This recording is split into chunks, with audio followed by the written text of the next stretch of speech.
Meski sudah dijajal oleh Presiden Joko Widodo, nyatanya proyek kereta cepat Jakarta-Bandung atau KCJB hingga kini masih menjadi polemik.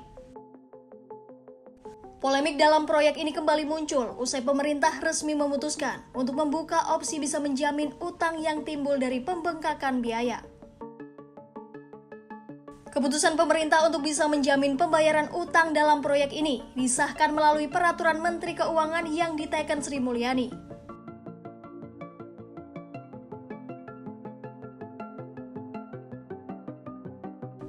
Sri Mulyani pun menjelaskan soal dirinya menyetujui utang ke China dalam proyek KCJB dijamin oleh keuangan negara karena proses ini sudah melalui audit yang dilakukan BPK dan BPKP.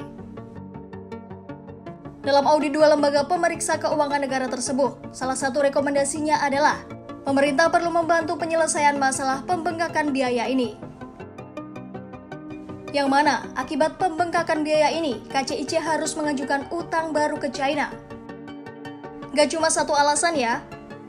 Alasan lainnya adalah karena pemerintah memproyeksikan kalau PT KAI sanggup membayar utang tersebut. Soalnya PT KAI dinilai memiliki pendapatan tambahan dari penyediaan jasa pengiriman logistik dari PT Bukit Asam.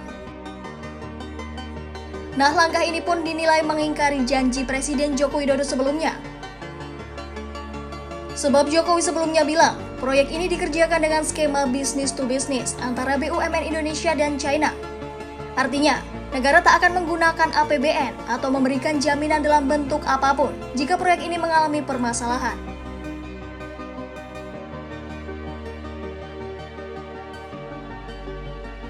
Sementara itu, staf khusus Menteri Keuangan Justinus Prastowo bilang, pemberian jaminan pemerintah untuk proyek-proyek infrastruktur bukan yang pertama kalinya.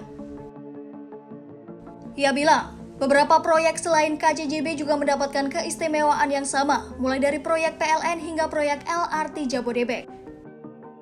Justinus juga bilang, selama ini pemberian penjaminan pemerintah tidak pernah menjadi masalah. Sebab dalam pelaksanaannya, pemerintah mengedepankan tata kelola dan manajemen resiko agar kas negara tak terbebani. Bahkan menurut Justinus, masalah justru muncul dari pikiran-pikiran buruk yang membawa stigma seolah pemerintah menggadaikan APBN ke China.